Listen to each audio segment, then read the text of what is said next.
Welcome to one of the internet's best podcasts, where we dive deep into the lives of the extraordinary and fascinating people who leave an indelible mark on our world. Join us as we explore their captivating stories, remarkable achievements, and unique perspectives that shape history and inspire generations.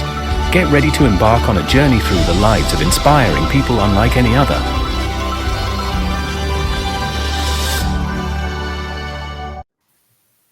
Hello, folks, and welcome to the Avrum Rosensweig Show. My name is Avrum Rosensweig, and I am so happy to be here with you. You all know that my show is all about inspiration. It's all about bringing up our feelings about humankind and the world in which we live. And therefore, my guests are always fascinating individuals, people who have great stories to tell, who have wonderful successes, and lives that we can emulate.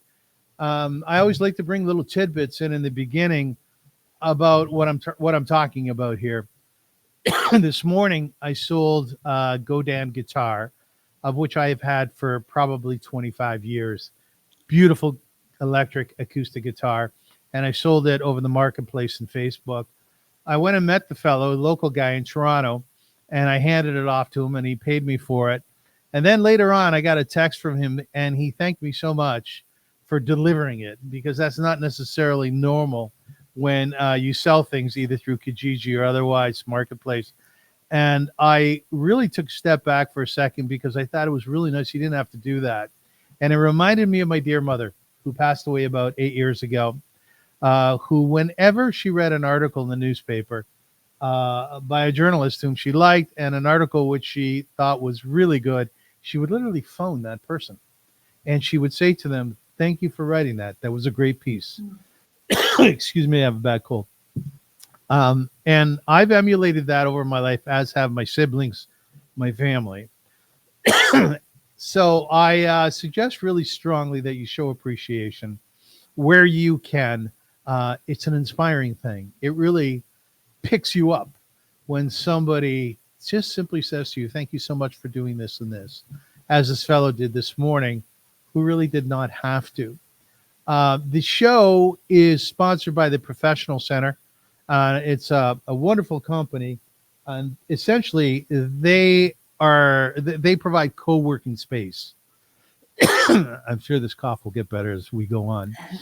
And it's at 120 Adelaide, and essentially you can rent space for a day, for a week, for a month, and you can share it with other people's, and it's really stunning. Let me bring in my guest to see if she likes this. And her name is Romy Terkel. How are you, Romy? I'm good, thanks. How are you? Other than your cold. Yeah, I know. I can't stop coughing. I apologize. Not great for an interview. But anyways, it's a professional center. Take a look at what they provide. Look how gorgeous this is. Wow. Isn't that nice? It's really Do nice. you need office space? Well, some days I do feel that I could use it. Yeah, just to get out of the house, yeah. right? Yeah. So they provide this, and you can rent it for any period of time, and you can share all the resources that they have. So be in touch with them at www.theprofessionalcenter.com. And if you use my name, Avrum, Avrum, you'll get 10% off private offices and meeting rooms. The podcast, too, survives on sponsorship and donations. So if you would, I'd appreciate it very much. You can be in touch with me at avrum.rosensweig@gmail.com. And that way we can be on forever and do what we're doing here. Romy, let me bring you in here. I'm so happy that we finally arrived. How are you? I'm doing pretty well. A little nervous, but yeah. That's okay. I'm nervous. I trust you, I think. Yeah. Yes, trust me. You're in good hands. We'll get into the dirt. No, I'm kidding. Now, we have actually been trying to put this podcast together for months, right? Mm-hmm. You're a busy person. It's been a while. Yeah. Well, you too. I am. Yeah. Well, we're finally here, and schar halicha. There's a saying in Judaism that the longer the walk, the bigger the reward. So I suspect that we're going to do something really rocking here today. I'm excited about this. Now, let's introduce who you are. You have a tremendous passion for people, and in particular, seniors, elderly people.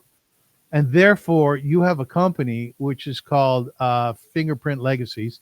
You can see her website down at the bottom of her screen. And essentially what you do is you write books for people, right? Mm-hmm. That's what you Yeah. do. Yeah. I'm a biographer. And so for the most part, I spend time saving people's stories. Yeah. Wow. Or companies' stories. Yeah. That's magnificent. So Mm-hmm. in a nutshell, if my father wanted to have his story told, then you would write his story down in a book, right? Mm-hmm. Ah, Yes. I love that. Yeah. Yeah.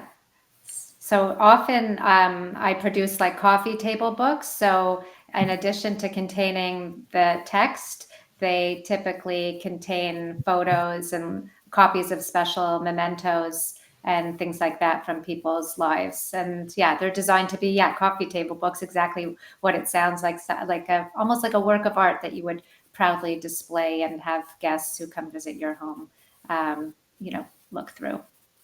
Right. So they're sitting at my coffee table Yeah. and they would see the book about my father sitting there Yeah. and they would pick it up and go, oh, wow, look at this. This is very cool. Yes. Yeah. Yes. And typically I use a larger font. I mean, everything is sort of customized to each individual client. But because they're meant to be looked through with ease, so that's why you have the photos dispersed throughout the book as well, to make the stories kind of come to life and just to make them visually attractive and appealing to want to start diving into. Yeah. I just had this crazy image. When we were raising our children, when they were 3 years old, we would buy books and there would be one word on a page, right? Like a Yeah. 64-point font or something. You remember that? So I do remember that, and not quite that large. Although, at times, because the vast majority of my clients are in their 80s or 90s, I would say. So at times they have a failing eyesight. So I have been asked to, make the font quite large to ensure that they can actually, read the stories that we're saving. So yeah, but it's not So quite as not one word per page. not one word, right? No. Like Yeah. follow Dick and Jane, and the first Yeah. word is Yeah. follow, right? I Yeah. went to Bakerest a little while ago, and I was in a friend's room. She's 93, and she had a phone, like not a dial phone like we grew up with, Mhm. but the press push button phone, Mhm. and the buttons were like this big, Huge, right? Yeah, I've huge, seen yes, them. huge, Yeah. yeah, yeah. Yeah. Well, and I thought, wow, what a magnificent time we live in, isn't it? Exactly. It really Exactly. You is. have so much choice to, customize things to your comfort, liking, Yeah, ability level. Yeah, I think it's wonderful. Let me just read a bit about you here. You may sure. not know this.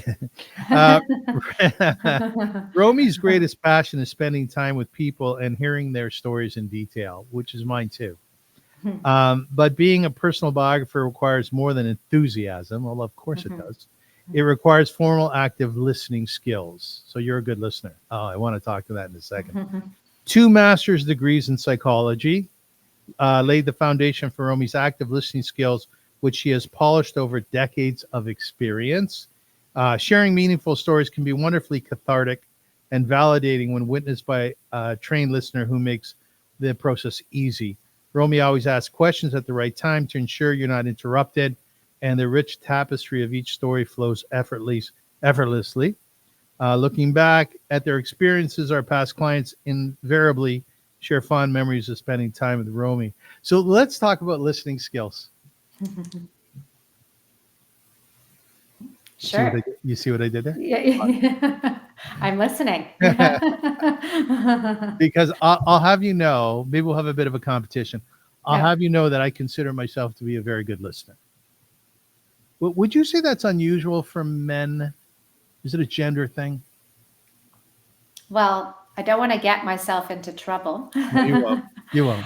Um, But I will say that what attracted me to my husband, the first thing that I noticed, and it struck me as unusual, again, not to throw men as a whole under the bus, but we met in a counseling psychology program, Mm. but was actually the way that he listened.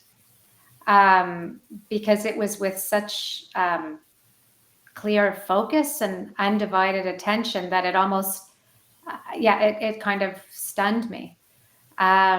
So I don't know if I had spent much conscious attention prior thinking about the fact that maybe some people don't listen well, but I just remember that really struck me as different. And it was something about, the leaning forward, the steady gaze, the nodding of the head. I don't know what it was, but you just kind of knew that you were being listened to. So, and yeah, I think active listening is a real skill. And I'm not saying I've perfected it by any means, but I don't think that it's easy. So now when I'm speaking right now, okay, excuse me, what's running through your head?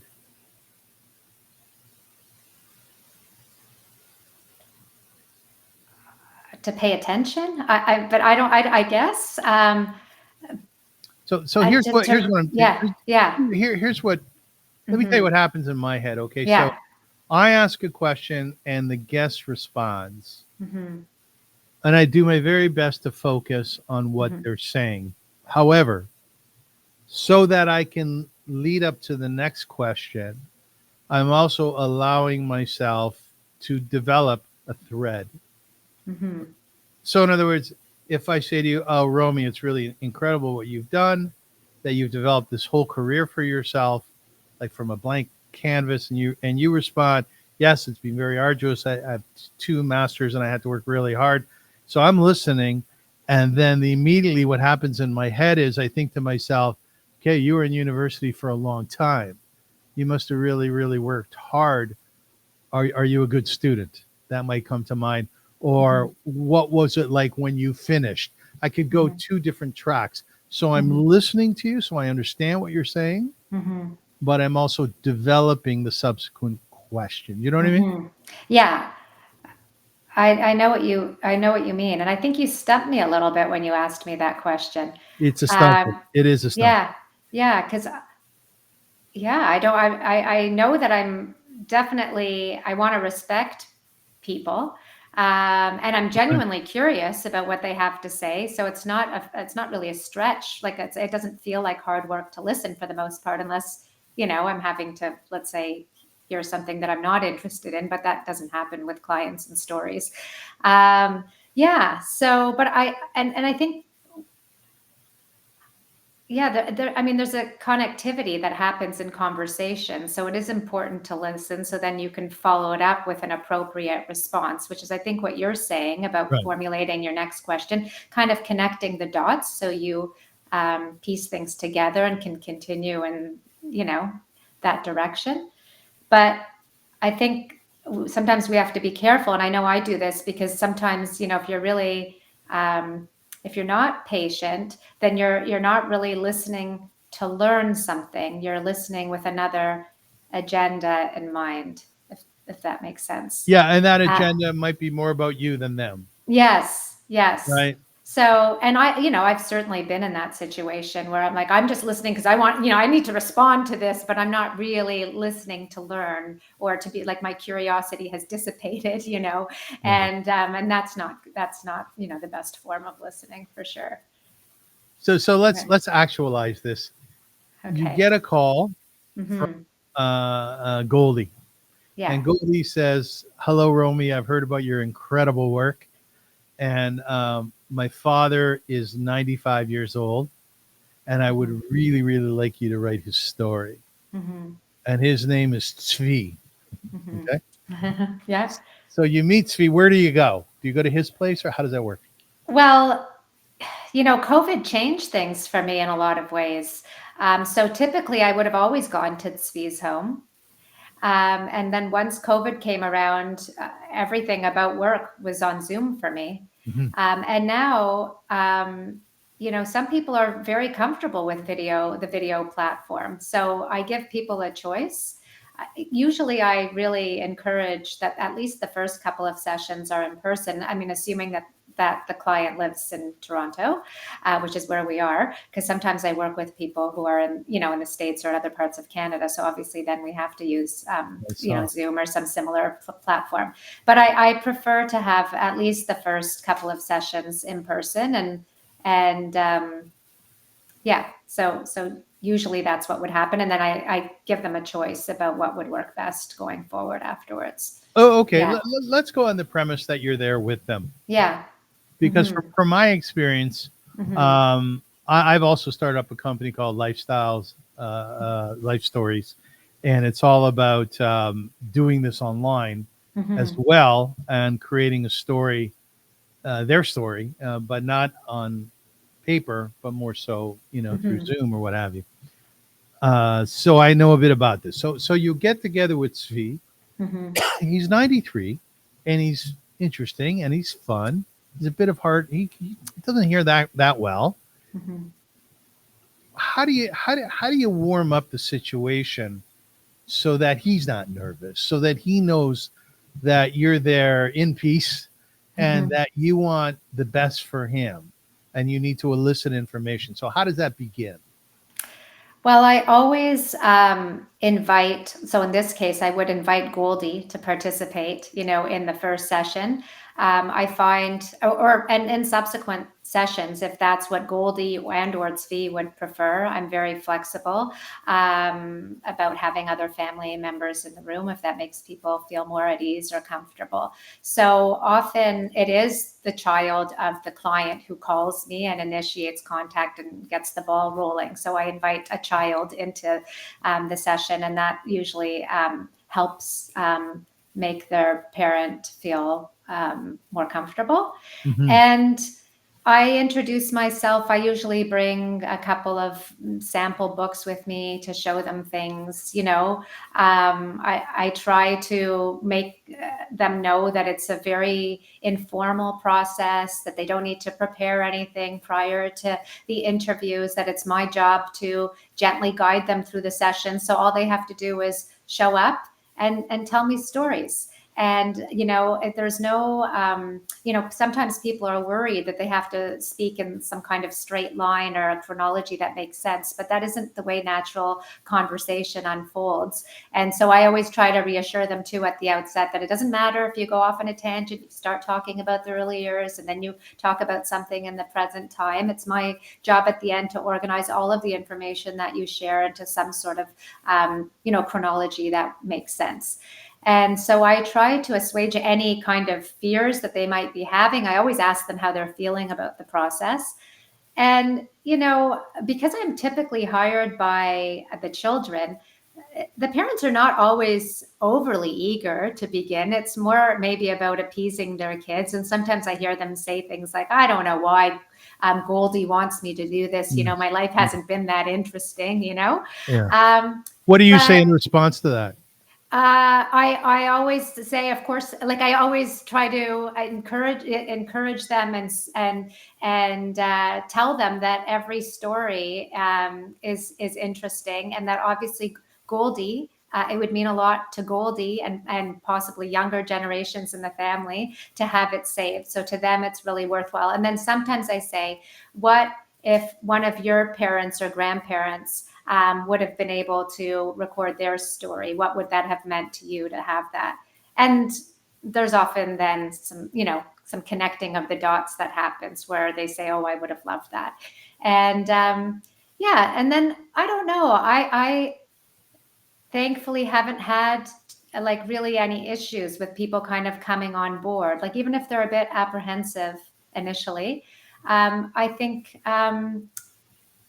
it just generally unfolds quite well, which isn't to say that it's an easy process. It really isn't. And in fact, I've now started sort of warning people in advance, that there can be, challenges to reviewing one's life. I mean, if you're lucky enough to reach 80, 70, 80, 90, there's no way that your life hasn't been touched by some kind of pain. And many people are good at um, burying their pain. And sometimes, in the process of telling your story, some of those really difficult memories become unearthed, things you haven't thought about in a long time. And so How do, there can be, how do you deal with, let's say, deep pain comes out, even trauma? You're, mhm, you've been around the block, you've studied quite a bit, mhm, psychology and so on. What yeah, happens if someone's a survivor, a Holocaust mhm, survivor, mhm. and all of a sudden they start talking to you about things that are so incredibly painful? Mhm. How do you respond? Well, I do my best to hold a space for what they're sharing. And, sometimes I've cried during interviews. I've heard some very painful memories being shared. Mm. And for me, it's just a natural reaction. I'm just getting teary talking about it. But it's unfortunately this sort of reflex that I was born with. Like if the person opposite of me starts to tear up, I just naturally do as well. Yes. But I think, a lot of people are afraid of sharing difficult feelings because most people are really uncomfortable being around discomfort. And so I try my best to just hold the space and, validate, to empathize, like all the things that, you know, you try and do when someone is sharing such intimate, Are, difficult are you detail. okay being around deep pain? Yeah. Yes, I You am. are okay. Like you Yeah. don't, I run away from it as quickly as No. I can. Yeah. I think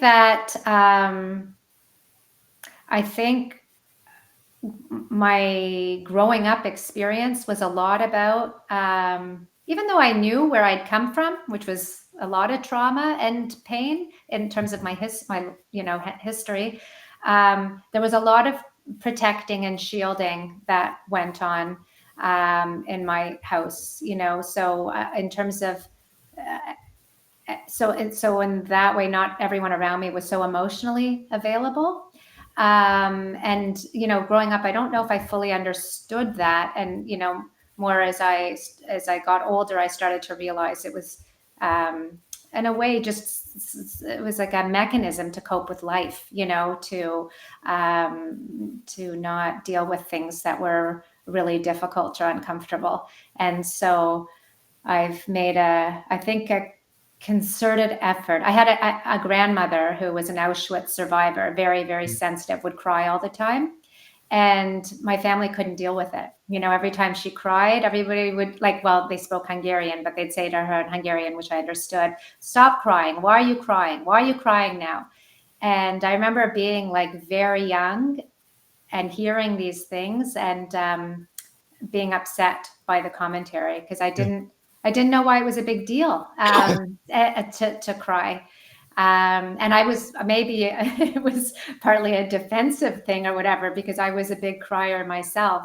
And yeah, anyway. So I try my best to I think that is something I'm okay. I'm pretty good at. Yeah. What was your grandmother's name? Well, in English, it was Elizabeth. And in Hebrew or Yiddish? In Hungarian, it was Buzi, Where was she during the war? Auschwitz. And do you know her stories?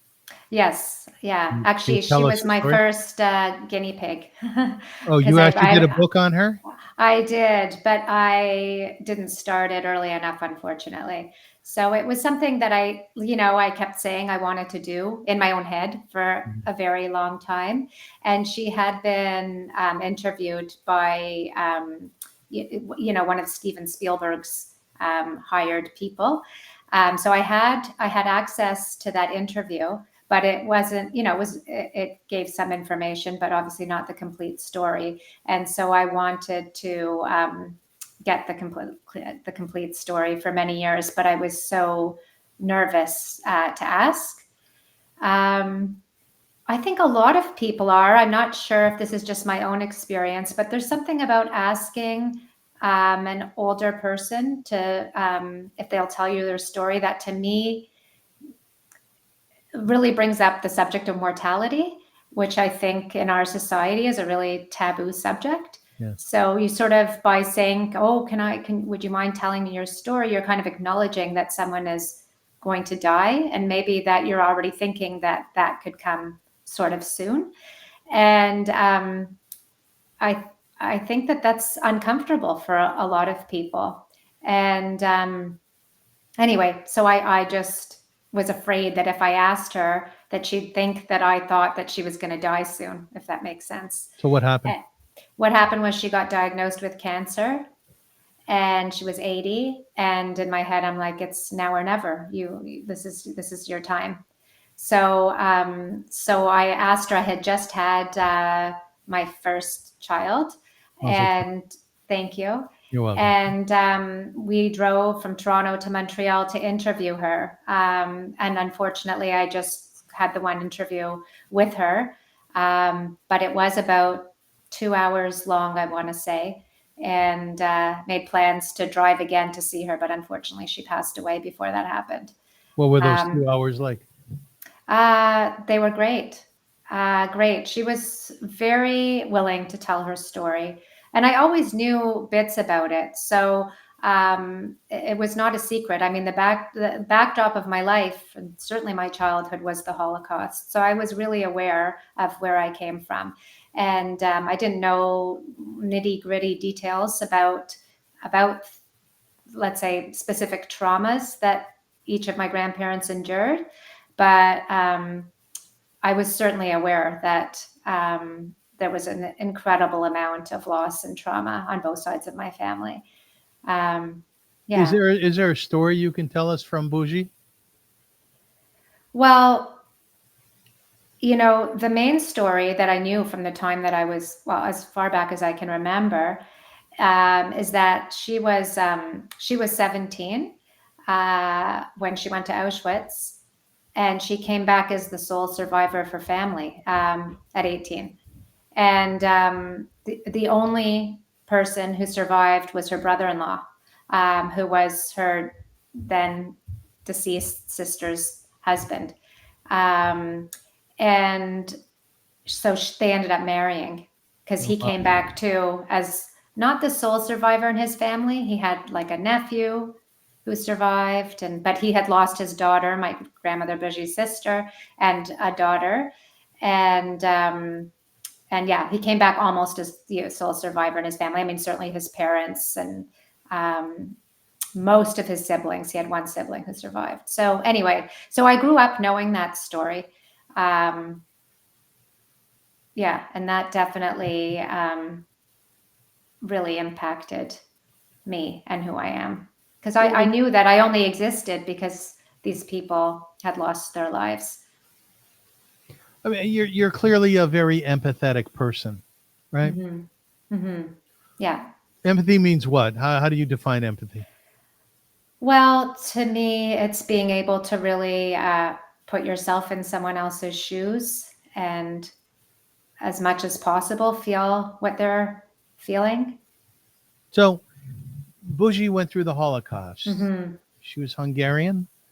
Hungarian, Romanian, it depended, on the borders, but yeah. Okay. So she was likely taken out Auschwitz in what, 1944? Yeah. And there till 1945, till her liberation. Yes.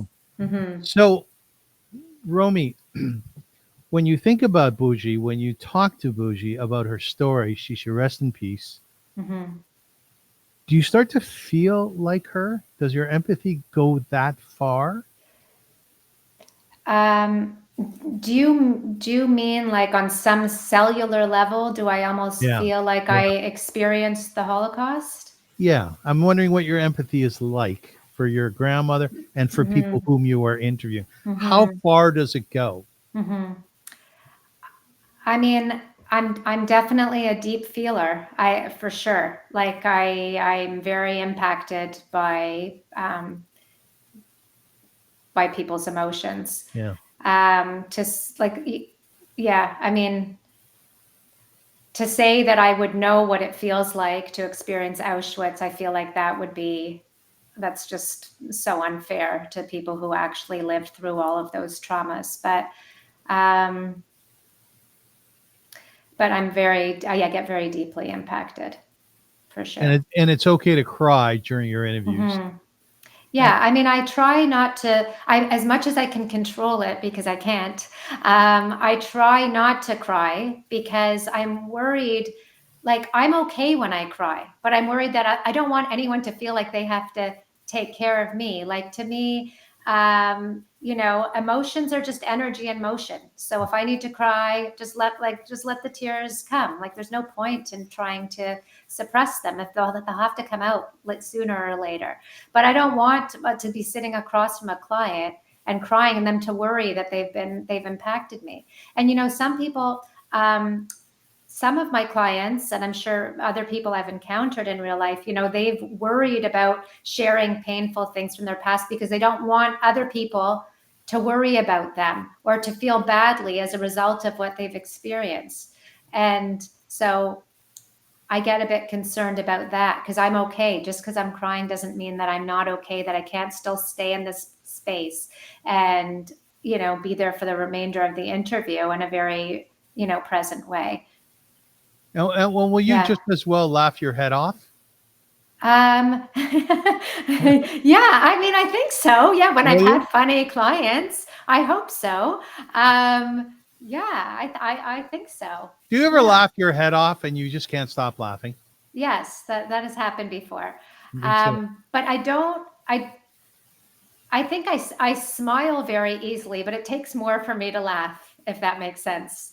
It So I does. don't know. Like, some people are just like, they can laugh instantly about everything. The dumbest movie will just have them in fits of laughter. I think it takes a little more work for me to totally release in that way, I guess. Yeah. Right, right. But when you Yeah. laugh your head off, I know one of your girlfriends, and she's lovely.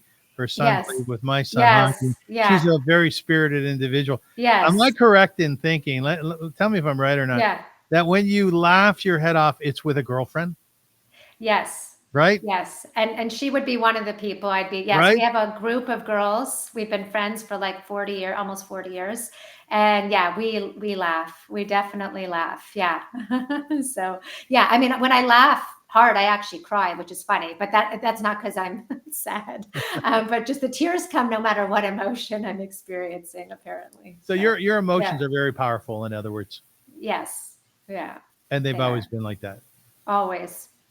Who is there? Mhm. Other people? I know you have 3 kids. You're married to Dan for 20 years. Mhm. Is there Yeah. other people in your family who are equally as emotional?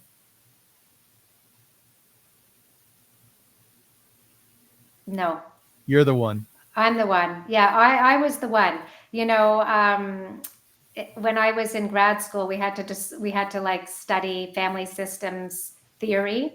Yeah. There was like this Murray Bowen, I think his name was. The psychology had this whole, theory about how, it shouldn't be one person in a family that's in therapy. The whole family has to go together because it's a system, right? And everybody impacts each other.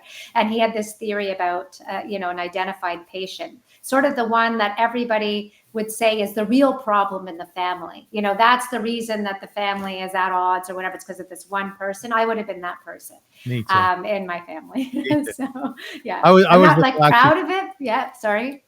No, I was a black sheep. They would say, "Oh, your girls are just beautiful, but your Yeah. son."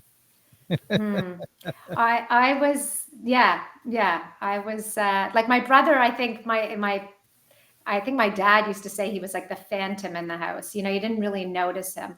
I was noticeable, not necessarily in good ways, but I was noticeable. Oh, Yeah, what isn't yeah. there an upside to being not invisible, no matter how you're seen? Well, that's a good question. I think when I was growing up, I would have liked to be invisible. Ah, So, more that's attention was focused on, my brother or someone else, but rather than like always sort of looking at me, if that makes sense. Romy's Um, people's biggest complaint, and I do a ton of interviews, is yeah. that they felt or they feel Hmm. invisible. Hmm. Well, I don't feel like I was necessarily visible for great reasons.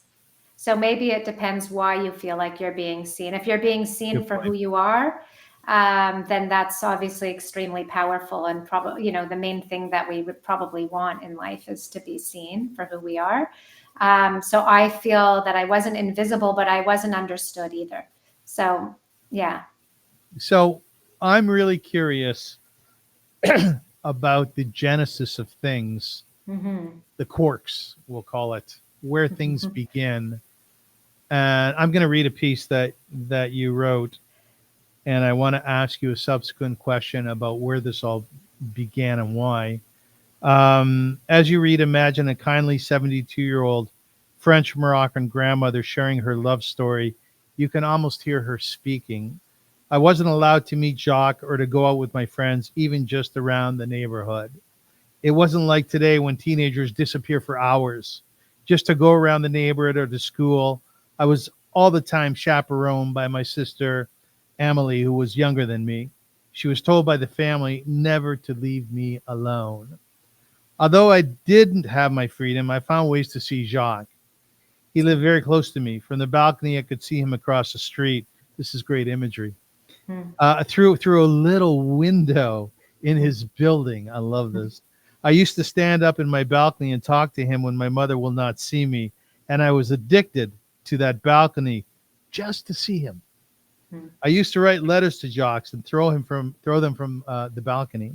He also threw the letters to me. I didn't know that he had the patience to write on those little tiny pieces of paper. I just didn't know how he did it. He kept all those letters in a notebook. We still have it. For me, Jacques was my idol. He was something very, very special.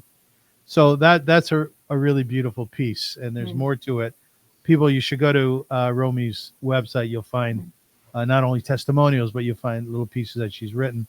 So you clearly love the details of individuals' lives, of which I do too. You and I share that. Well, why do you think you're so enamored by their stories?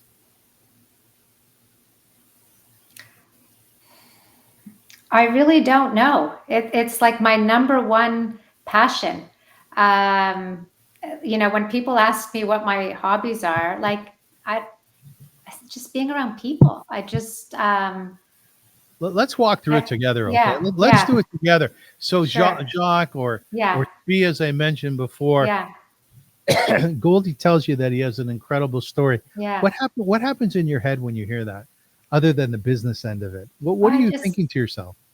I just get so excited. Yeah, I where does that mean, excitement come from? What is it? well, I mean, one, it's almost selfish. One reason, because I have this position of privilege or honor to be able to sit and listen to people's life stories. I mean, it's just an unbelievable gift that I get. And I don't know, I'm just a curious person. I've always been so interested in, human behavior, why we are the way we are, why we behave the way that we behave. I generally find everybody fascinating.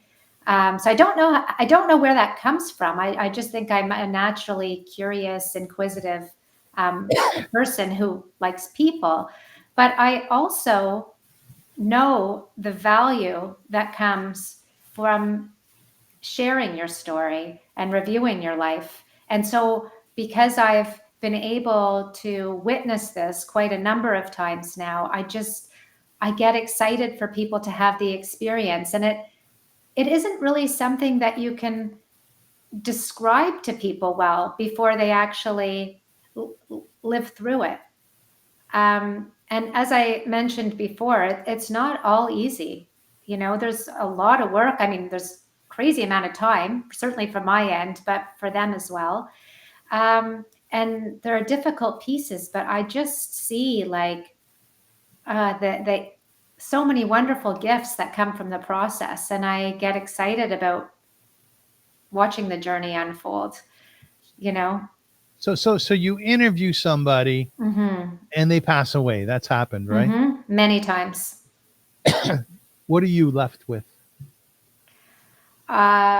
Well, I am left with being a sort of memory keeper, I guess, because I was in this position where I, was sort of this vessel that got to help store all of these memories. And I feel relieved for families that their loved ones are going to live on through the books that they have. And I've been lucky to receive, some really nice notes from people whose parents have passed away, just about um, how happy they are to have these books. And that just makes me feel so good, that I could have helped, yeah, with that process. One of the reasons I love hearing people's stories so much is it makes me feel connected to the world. And Mm-hmm. also, I was not very conscious. I was not very aware of myself Mm-hmm. until I was around 20 years old. I didn't really have a great sense of myself at all. So by listening to other people and being a rabbinical son, it was built into my DNA because that's what rabbis do. They Mm-hmm. listen. Um, I actually learned how to live more so. I'm a big proponent that we're a tapestry of many other people. So when I would hear people's stories and they would talk about how they were able to get through a difficulty, like school, as an example, Mm-hmm. I thought, okay, you know what? I can incorporate that into myself, into my own Mm-hmm. psyche. So by listening to others, it helped me grow. Now, just to follow up on what you were saying a moment ago Mm-hmm. about getting these lovely notes. So you're finished the book, right? Mm-hmm. Which must be it must be delightful when you're finished, right? Amazing. Like I Yeah. found that final period, right? The binding. Amazing. Yeah. Yeah. So walk me through that. So you're done the book. Do you carry it in hand over to Tzvi's house? How does that work? Usually I do. Usually I do carry it over again, unless they're out of town. And it is the best moment, the unveiling of the book, when they see they hold their book and they see it in print. It's often quite emotional. Must be. And some of the stories, they say after. I often tell this story about.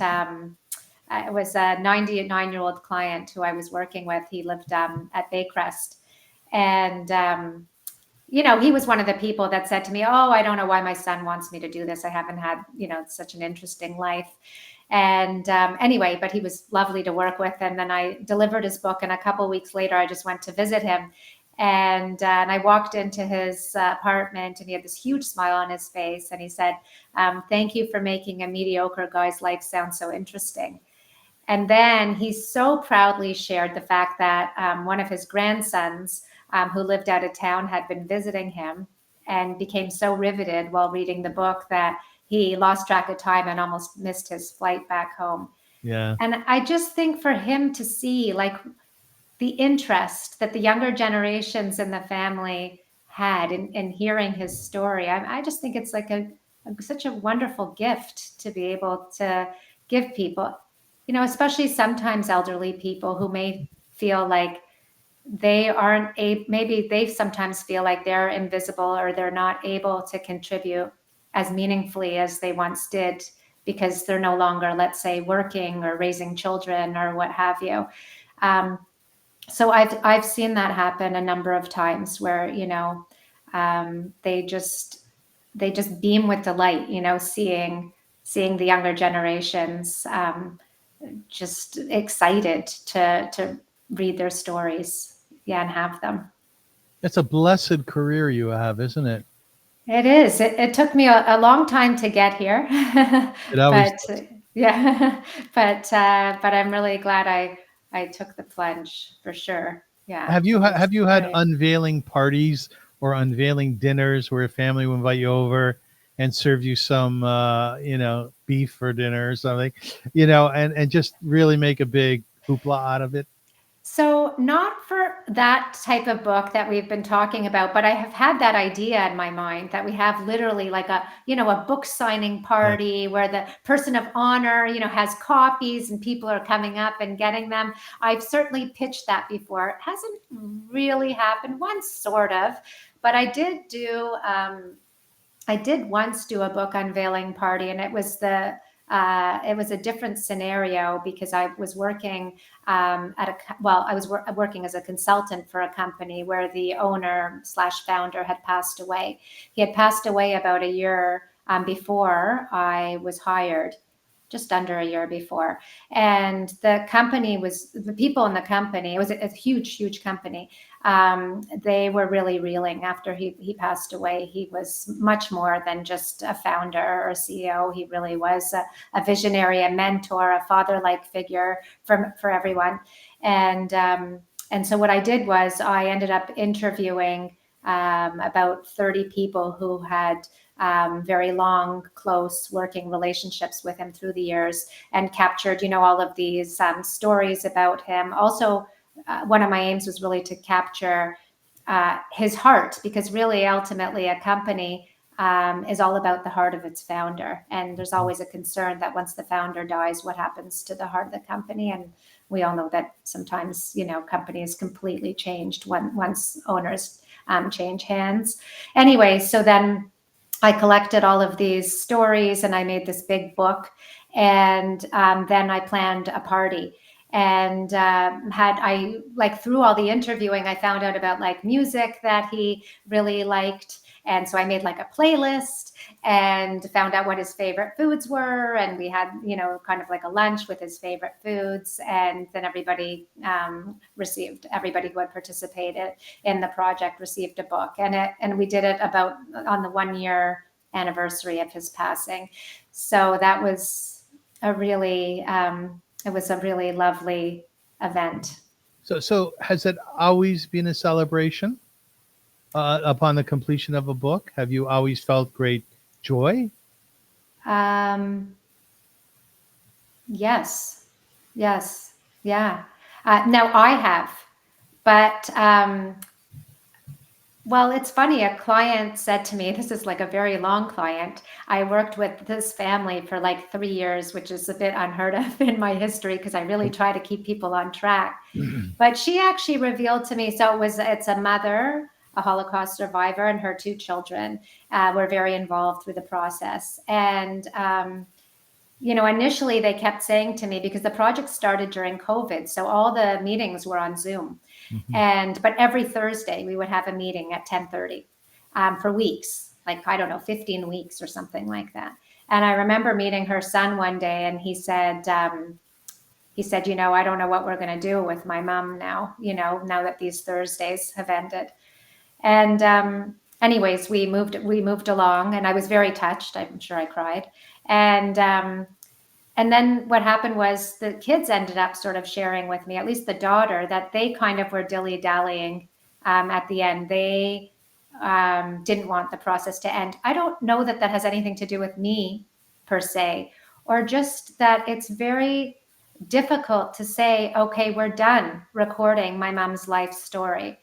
And I've seen similar patterns, with other families, where you kind of get to the end, the story's sort of done, and then the project gets a bit derailed, because it's very difficult to say that's the end, that's the closing chapter, there's nothing more. I mean, so long as people are living, the life story is continuing.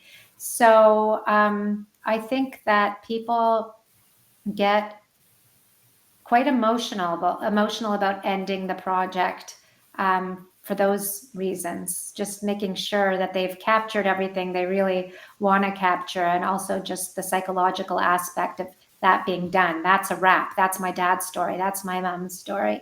I think can be very nerve-wracking for people. Do you miss them once it's done? Yes, I do. I really do. And I actually keep in touch with probably, many of my clients. Yeah. Because you're just invited into their families, I would say that on average, I work with a family for about a year, but sometimes it's certainly longer. As I just described, 3 years is pretty unusual, but usually I'd say it's a year to maybe a year and a half. And I do miss them, and try to maintain contact. Do they ever call you up?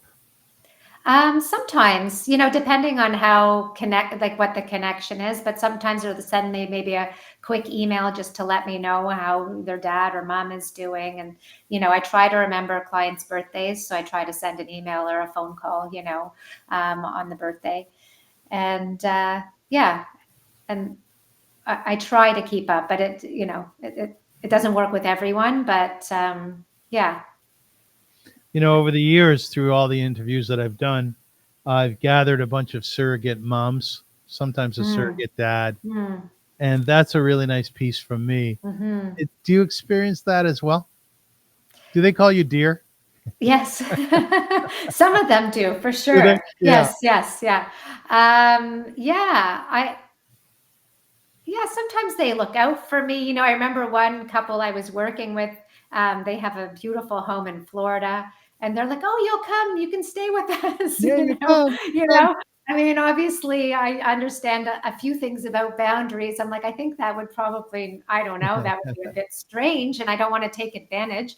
But my parents have a one-bedroom condo in Florida, and certainly where they are is, um, different, and more spacious, let's say, for our family. But so I have been sort of invited in sometimes like that. But we haven't ever, haven't followed through with anything like going for anything outside of the work relationship. I wouldn't say. Do you know that I once interviewed a woman who at that time was 106 years old, and it was magnificent.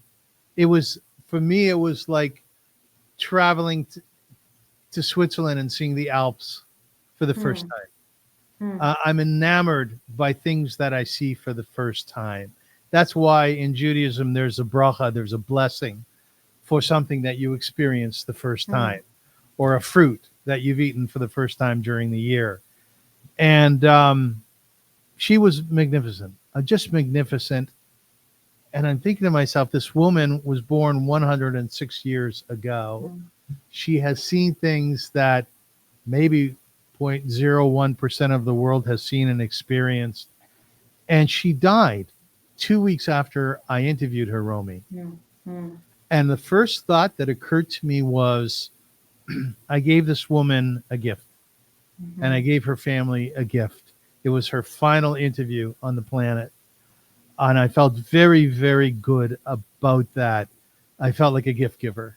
Um, Hmm. who's the oldest person you've interviewed? I think that 99-year-old client was the oldest.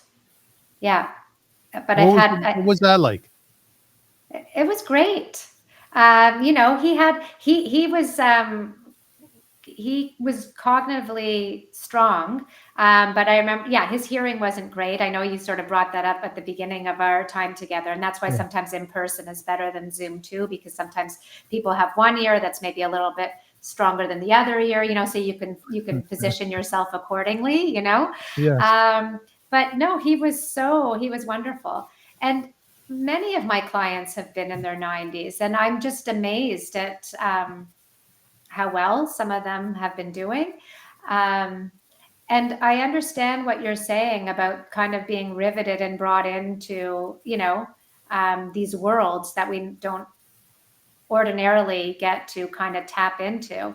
And every time, I mean, really, regardless of the person's age, I feel like I'm just brought into a completely new world. I mean, the learning curve is so steep, every single time. The kinds of industries that I've been able, to learn about that I would Yeah. never know about. So I feel like it's an education, like every time. I mean, I worked with a guy in the car collision industry and wrote all about his business. And I'm working with someone who, she's known as the godmother of rhythmic gymnastics in Canada, and I've learned an incredible amount, not just about rhythmic gymnastics, but even sports in general. And every time I just get to be this student, in someone else's life. And I think you yeah. nailed it, Romy. I think you nailed it. It's like reading a novel, but it's more. Hmm. Hmm. Yeah. Yeah. And it's so inspiring, for sure, the kinds of things that people have accomplished. And I think of them often, like that guy in the car collision industry. Like, it's unbelievable what he was able Yeah. to accomplish. And there's so many life lessons in every story. I mean, one thing that I've started to do, well, I've been doing it for a few years, I guess, is the closing chapter. I like to include, life lessons, core values, any advice, wisdom, tidbits of wisdom for future generations in the family. And it's just amazing what kinds of lessons and wisdom, people acquire over their lifetimes. So I learn a lot. And because your focus is so segmented Mm-hmm. towards mostly the elderly, Mm-hmm. and you're fascinated by their life, so every life is a life that was worth living. Mm-hmm. What's your take on the world overall and humankind? Right now? Like at this very moment, yes. It's not very positive. No, it's not very positive. There's just so much suffering, everywhere. Are you hopeful? And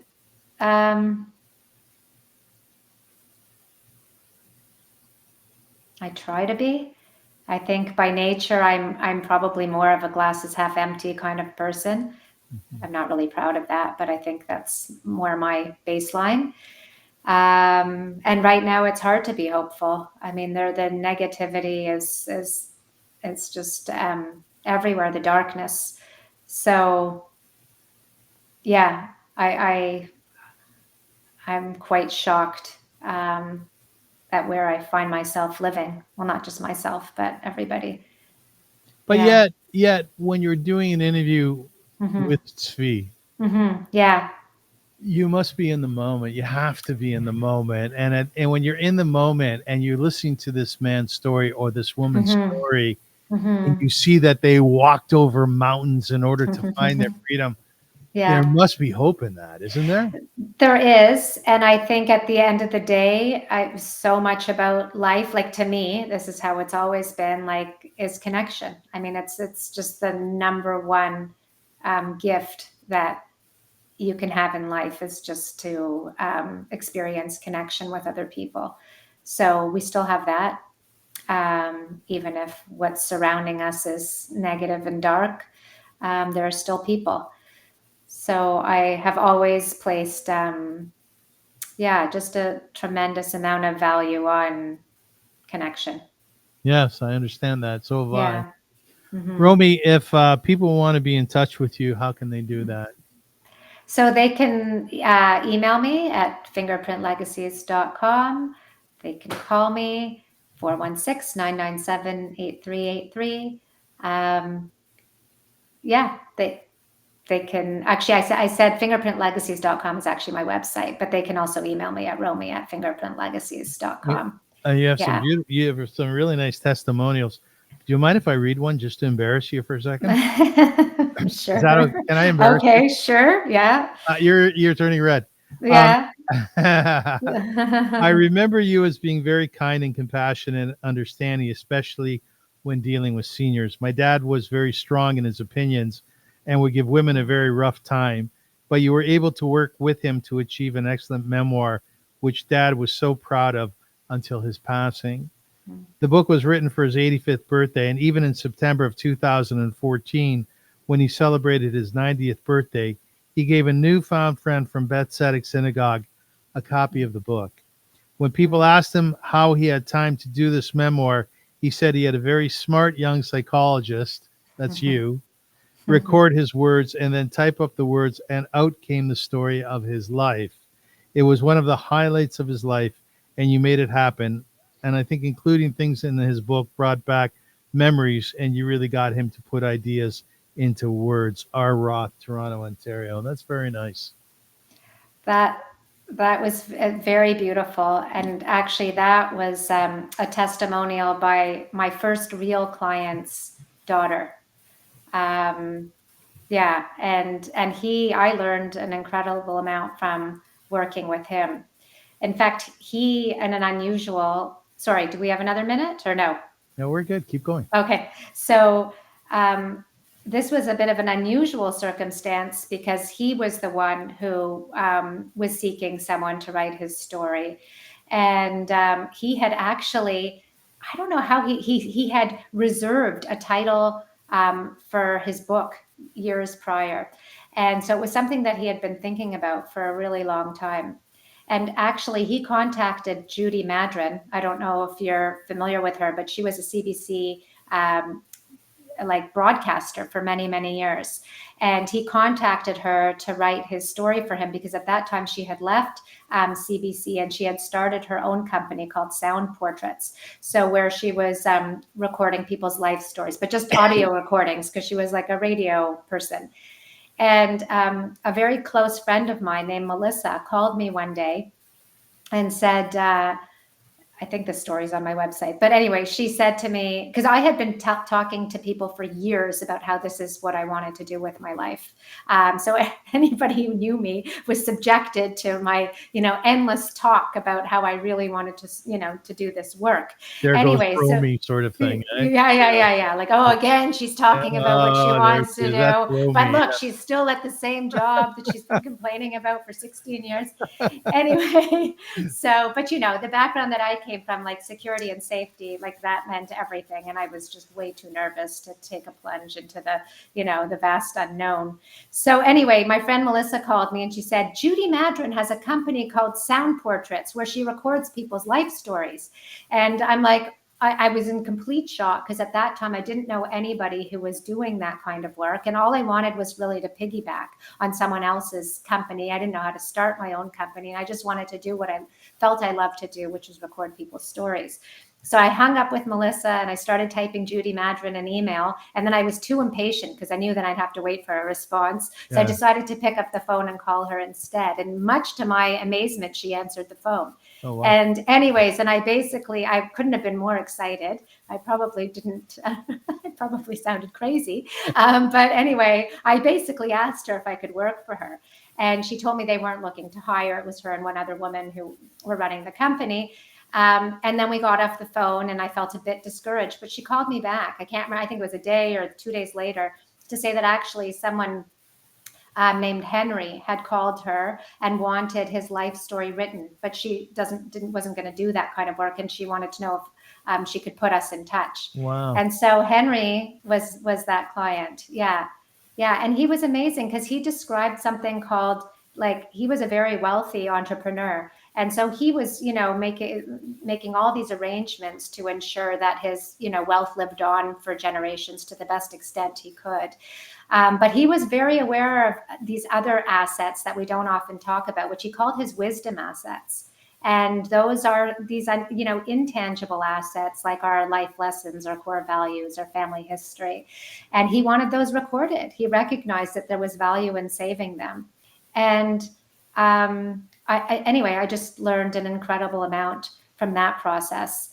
And that thinking sort of ended up leading me into a world where I sometimes do some work with financial like advisors or planners or family offices, because it started me thinking that I do a piece of legacy planning, but not the traditional piece. Yes. Oh, nice. And and so that ended up opening a few doors for me as well, like people who really buy into the idea that legacy planning includes obviously preserving the tangible assets, but there's also another piece, these intangible assets. And I think that it would be wise in our world to start making plans to save those too, because I think at the end of the day, when our loved ones are gone, that's a lot of the times what we miss the most. On a philosophical note, are you amazed that life is so short, and what we do, while it might be for some people incredible, but that's it. It's done. Like, I often think of my own life. I'm 64. My father died at 61. So when your parent dies very young, you always think you will as well. I'm 3 years older than my dad when he died, which is going to be strange in heaven, but we'll work that through. And I think to myself, okay, I've accomplished some stuff, but really, how much is it? Did you think like that at all, or differently? I think about that all the time. I mean, I think when you initially asked if I wanted to be involved in a particular podcast where you were going to be interviewing all of these, amazingly accomplished individuals, I said, thank you so much for the invitation, but I don't belong at this table. Even today, like, it's I feel like I'm not doing enough with my one precious life. Certainly there has to be, more that I can do to make sure that my life meant something here. I feel like I understand the first part of the equation because I remember, meaning that I remember reading something in grad school about, something about how, each of us has a particular mission here to accomplish. And if we don't actually do, let's say, what Avrum Rosensweig is supposed to do here, like that particular work will never get done. And I read this line and it really resonated deeply with me. So I knew that what I wanted to do, which is the work that I'm doing now. And so I feel like that is work that me, Romy, like I feel that I'm so aligned with my purpose doing this work. But then there's a whole other piece with that. There's still more that I can do. I mean, this is work for sure. And I believe it has value and meaning, but I'm not doing enough to take advantage of this one precious life. So in the best scenario, the best world, what would you have to do in order to feel as though, yeah, you're doing all you can? Well, it's a good question. I mean, one area of focus for me is for sure acts of service. Like I just don't feel like I'm doing nearly enough in terms of giving back to the community around me or the larger community. And so I have to figure out what I can do to change that so I feel better about what I'm doing, because it's been something that I've been holding for a long time and dabbling here and there in different volunteer activities. Like it's not enough. I'm just trying to think of an initiative that would speak to me, feel very meaningful to me, and that would just make me come alive, if that makes sense. No, it does make sense. So in conclusion, there are many people who watch this show who do not feel fulfilled. And I know that because I get comments and letters and the like. And therefore, I always ask my guests, send out a message to such individuals predicated on your own success, of which you do have great success, as to how a person can find their zone or in sync with their soul, who they're supposed to be, as you just said. What can people do in order to find meaning and purpose in their life? You're asking me? You're the guest. Well, so, I heard, do you know who Gary Zukov is?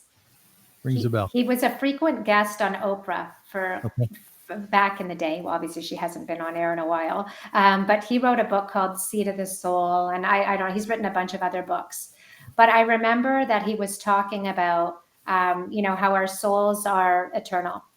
And how he was making a distinction between our personality and our soul. And he was saying that your mission while you're living is to align your personality with your soul. And he was talking about how he was trying to, I guess, create some imagery for people so they could maybe visualize what he was saying. So he said that the personality is like a little ship and the soul is like your mother's ship. And if you don't align the little ship with the mother ship, you are most certainly going to encounter rough waters in your life. And I remember weeping when I was watching this video, because at the time I was working in a job that I knew from day one in grad school was not in alignment with my soul. And I was encountering those rough waters, which didn't mean that I wasn't doing a good job, because I'm whatever, I always work hard and want to please people and do a good job. But I knew, I could feel it in me that I was not aligned. So to me, it's about listening to your intuition. And when you feel like you're alive, that first time I interviewed Henry, I knew from that, I'm like, this is what I need to be doing, because I could, everything just felt like it was in alignment, and the water was just, it was like smooth sailing. So when I get that feeling, I try to listen to it, but it's not always easy. It's not always easy. It's not. Yeah. Yeah. So I have a bit of my mother in me, and she never found it easy to say goodbye. Well, honey, God should watch over you. Thanks, Mom. I'll talk to you tomorrow.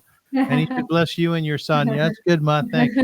So I picked a little bit of that up, and therefore I often find it hard to end my interviews. I have one last question for you. You're in the middle of an interview. I don't know why this came to mind. And it's really intense. And the person is telling you a story that is epic, and you have to go pee really badly. What do you do? Okay. Well, thankfully that it hasn't happened. It hasn't? No, I kidding? mean, no, it hasn't happened, but I think I'm a camel in that regard. So, that, Oh, you're that so lucky. particular issue doesn't surface. No.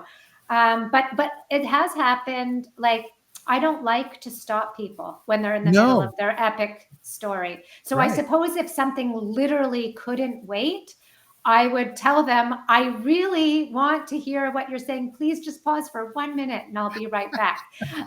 But I haven't been in that situation. Okay. I have found myself late to other things afterwards, because I couldn't quite end the interview on time.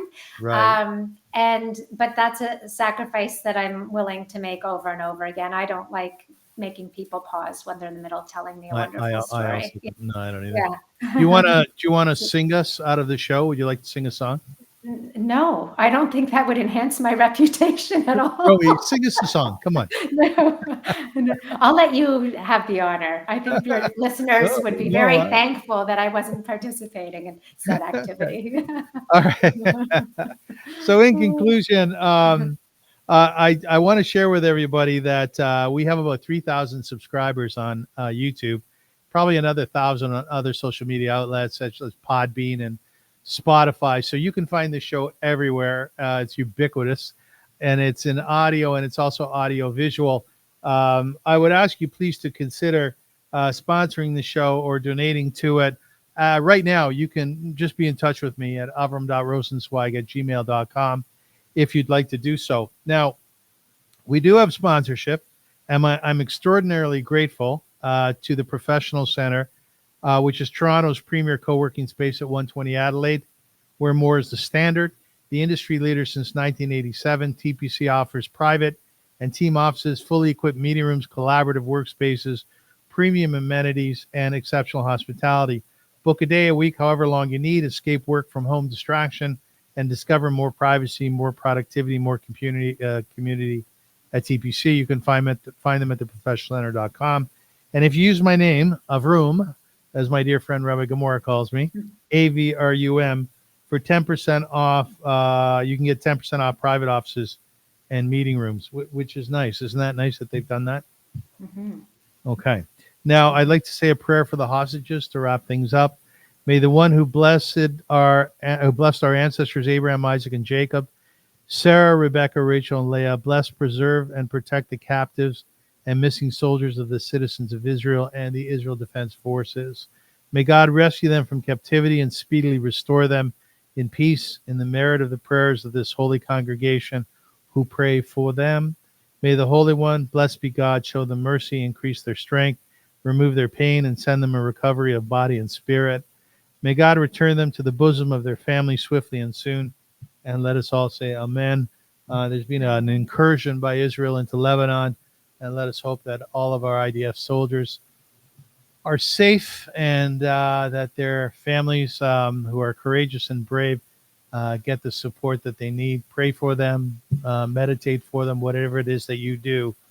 But let's think about our brothers and sisters in Israel and all Jews around the world and all good people, because we need to be one. We need to be together on this. As a synopsis of this interview, I asked you to take out of my interview with Romy something that works for you.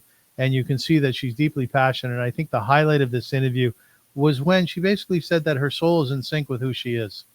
And that is truly a blessing. And to me, that is the road that really we should all strive to be on if we're not there yet. So be in touch with her. She does great stuff, and Thank she's a you. beautiful person. You are a beautiful person, you know. You illuminate the room. You shine light. You really do. Do people tell you that? Thank you. Maybe a I think that couple. I don't know. Thank you. two people, like your I don't mom and dad. Yeah, know. Yeah, my yeah. uncle. Yeah. Romy, thank you so much for Thank doing you for this. having me, Avrum. I I'm grateful. really appreciate it. Thank Yeah, you. no problem. And you did a wonderful job. You really did. Keep up the great work. Thank you. You too. Until we see you again, ladies and gentlemen, as we say in the vernacular, which is Yiddish in this case, Zeigezint. What does that mean, Romy? Zeigezint. In good health? Basically, yes, in But good health. yeah, okay, Do okay. you say Just that? Do checking. you say, I'm not, no, Yiddish is not really not my mother tongue, but what's your yeah, secondary tongue? Everybody has one. Hebrew. I think Hebrew. So, what would you say to your children when they go to bed? Uh, well, Yeah. usually good night, but I could say Lila Tov. Oh, you could say Lila Tov. Yeah, yeah. All right, enough about me. All right. Thanks, folks. We'll see you soon.